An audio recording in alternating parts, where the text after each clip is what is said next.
Nuclear Throne recently received its 100th update for its 10th anniversary, adding several cool new features, a new character in Cuz, and, most importantly, skins.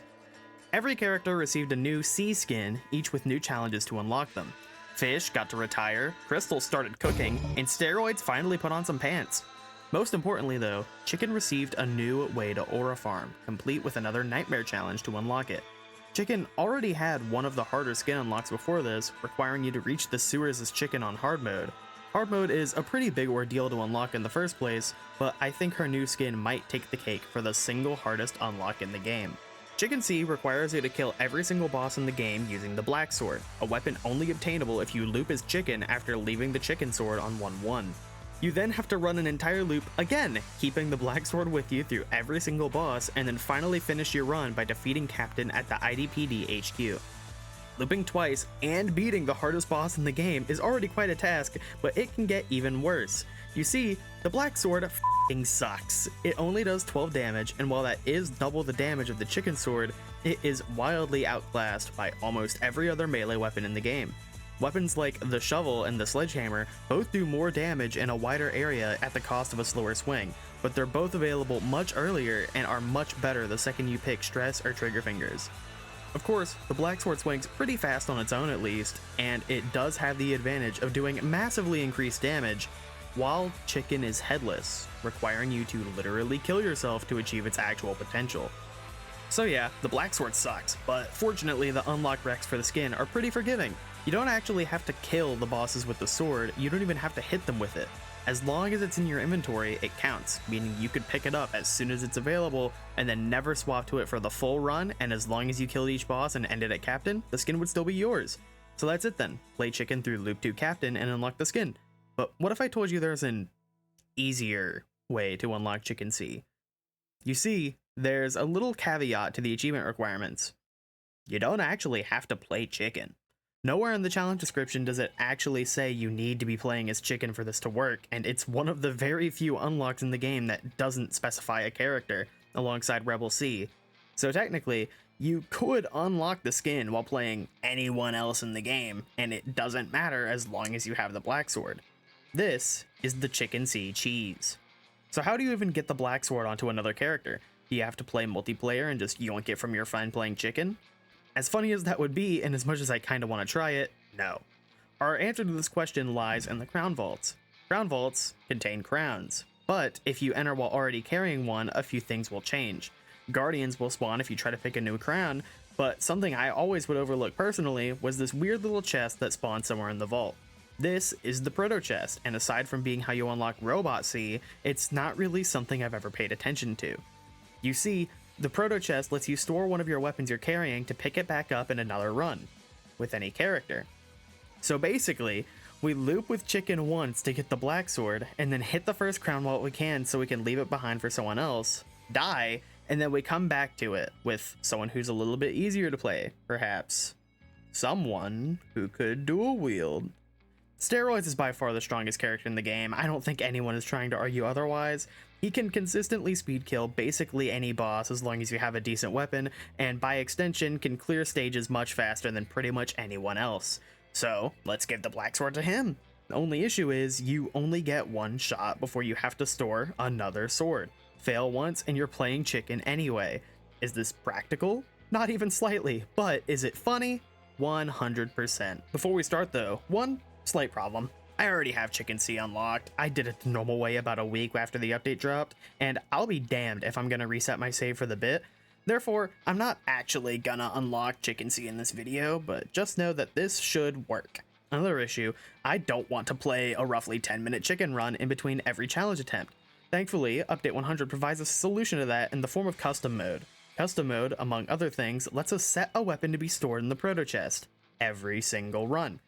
Do note that if you want to do this yourself, custom mode completely disables all unlocks, so this isn't actually viable for unlocking the skin. For my purposes though, I think it's fine. Without further delay, let's begin. Every run starts as normal in the desert. Most runs make it through here, aside from the odd run where I load up a little bit angrier than I should and die in a goofy fashion. Big Bandit is the world's least threatening guy, and I genuinely think I died more to fire barrels in all of my attempts than I ever did to him. The sewers come up next, and genuinely do not matter. The enemy variety here is just so weak. Sometimes I'll go to the pizza sewers, but that's really not a common occurrence. The scrapyard is where the attempt almost gets to start. This is the point where vaults actually start spawning, and if you enter with no crown like I did, it is insanely important that you enter both vaults pre-loop. If you don't, you can't get the sword until you enter loop 1, which is a really big deal for reasons I'll get into. For most of these attempts, I took Crown of Haste here since it generally isn't too detrimental. As long as I play aggressively, pickups usually don't fade out too fast. Big Dog genuinely feels less threatening than most of the fodder that spawns, and I don't think I died to him a single time. The crystal caves are a little bit trickier though. The spiders are fast and have a decent chunk of health, and the laser crystals, while they're easy to dodge, do a ton of damage and will insta-kill me if I bump into them like some kind of idiot.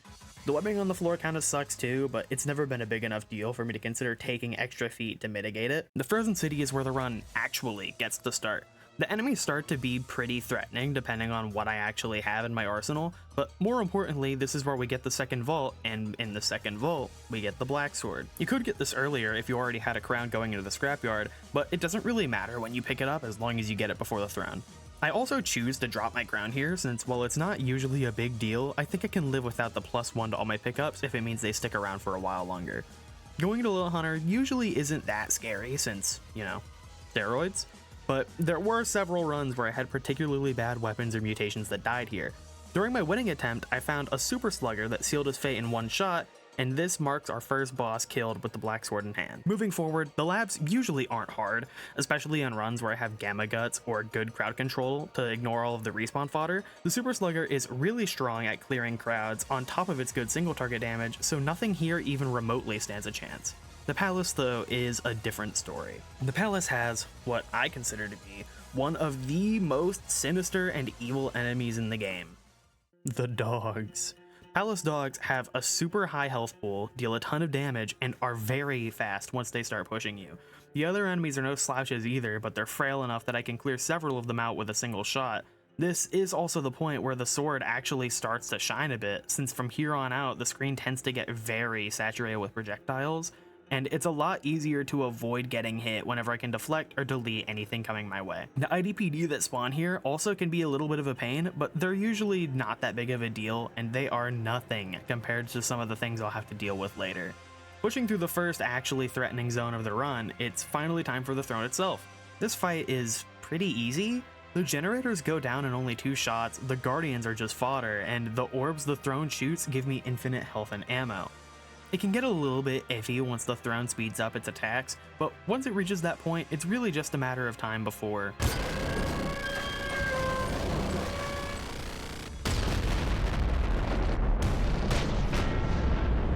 That's another one down for the list, but of course we all know that this isn't the last we'll see of the throne. As we enter loop 1, we kill some fodder cops and go into throne 2, which is debatably even easier than throne 1. It has more threatening attacks, sure, but it also has a much lower health pool and goes down insanely quickly, bringing our total to 3 out of 9 bosses. Now that we're post-loop, the game becomes much harder and we are at much more risk of dying and having to reset. Not only is the enemy volume higher, but new enemies spawn in areas they previously didn't, all enemies have more health, bosses gain new properties, and the IDPD will start harassing me on the regular. The desert goes from actual baby mode to being a dangerous area that I need to be careful in. On the bright side though, crown vaults spawn in the desert now, and with them we can get post-loop crowns. My favorite is Crown of Love, turning all chests into ammo crates, and it's really strong whenever you're relying on a high ammo weapon, you know, like the Super Slugger. Big Bandit also gets a promotion to second least threatening guy, as he undergoes mitosis and slaps a switch on the rifle. This doesn't really matter though, since he can't shoot me if he's still dead, bringing our total to 4 out of 9 bosses. Moving forward, the sewers are the first transition area to get a new boss, Mom. I don't like her. She leaves these egg pods behind that have a bunch of health and spawn more frogs after a while, and she spews out gas that makes them into the toxic frogs, which spawn more gas on death, making even more frogs. If you can speed kill her though with, say, a super slugger, then literally none of that matters and you can leave the sewers pretty easily. 5 out of 9 bosses down. Back in the scrapyard, things get a little bit rough and I had a close call with an assassin, but generally this area is easy, the enemy pool barely changes, and the close quarters nature of the zone plays really well into my choice of weapons here. Big Dog is a little bit scarier since his rockets now shoot extra bullets, but Big Dog is still Big Dog and he dies pretty easily, bringing our total to 6 out of 9 bosses.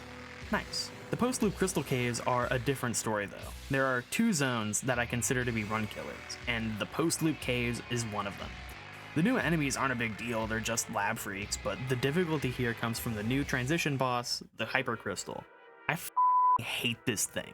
It has a ton of health and spawns a ton of crystals around itself that orbit it at all times, making it hard to get in close to use melee since they might spin into you, instantly killing you. They also have a tendency to block your shots, making you waste ammo and forcing you to go into that melee range so you can get pickups or to go find a weapon elsewhere in the stage. Crown of Love sort of helps with this, but it's not really uncommon to see every single chest clustered behind the boss, making it hard for you to get a resupply. Fortunately, I made it through this time after a little bit of a struggle, bumping us up to 7 out of 9 bosses, but just know there are plenty of runs that weren't so lucky. From this point forward, every area is pretty threatening. The Frozen City gains Palace Guardians, including the dogs, as well as necromancers and freaks from the labs. As long as you don't get game-ended by a dog though, the city generally isn't that bad. Little Hunter is a little more erratic now and spawns elite IDPD, and it can't one-shot him anymore, but he still goes down pretty easily. Speaking of the elite IDPD though, I think this is as good a time as ever to talk about what I believe to be the actual most sinister enemy in the game, the Elite Shielder. Elite Shielders are post-loop IDPD enemies that are the embodiment of hatred itself. They have a lot of health, a weapon you literally are punished for deflecting, and my least favorite mechanic in the game, a teleport. Let me rewind a little bit. You know how sometimes you'll be in the scrapyard and the ravens will just fly circles around you and stretch the stage out for far too long? Elite Shielders do the exact same thing, but they don't telegraph where you're going. They could literally be anywhere on the map and you won't know until you pull up to them again and either get shredded by plasma or are forced to 180 to find where they left to again. I hate them and I hope they die. Moving on from that tangent, we're finally in the labs, and remember earlier when I said the most important thing for this run was that we get the Black Sword before looping? Well, this is why. If we were able to knock out Throne 1 and 2 pre-loop, we could avoid having to fight them again with the Black Sword and reach HQ before loop 2, making the endgame a little bit easier. This area's boss, the Technomancer, is, in my opinion, the easiest of all the post-loop bosses. It has no attacks of its own, and all it really does is spawn necromancers and turrets to pester you. It doesn't even do contact damage, so you could just speed kill it with Gamma Guts and never even have to use your weapon. With any luck, you can even clear the boss without having a van spawn, letting you hitch a ride to HQ without even having to go to the palace. I did exactly that, bringing us down to just 1 boss remaining before this run is put to bed. HQ is what I usually like to call Super Hell. The sheer volume of elite IDPD that spawn here can easily end your run if you're not careful, and all but one of my runs that made it here died damn near on the spot, whether it was because of my own misplay or outright bad luck. Fortunately though, luck was on my side this run as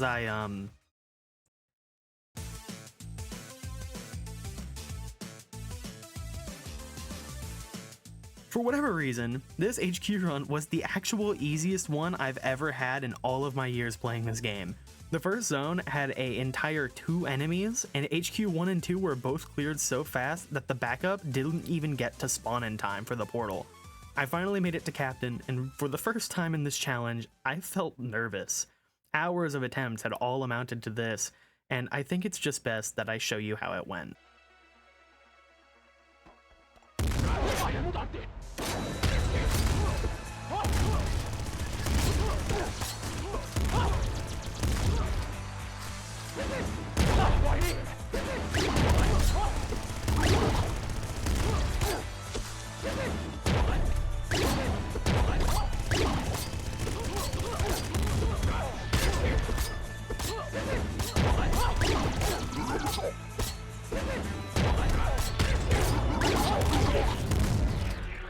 Yeah! Ah!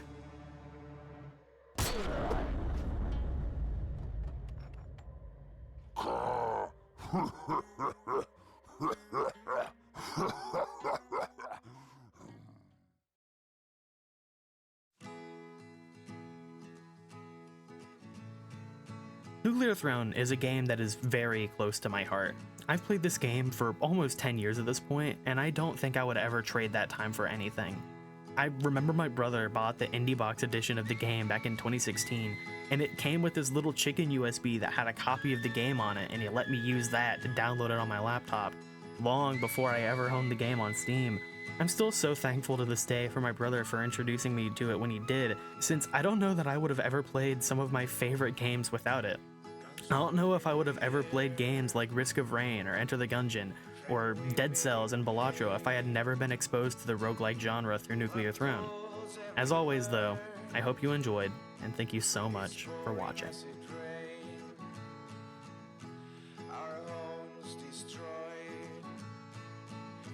Wishing this to end.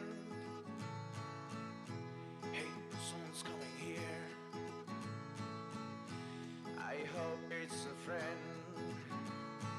It's not fair.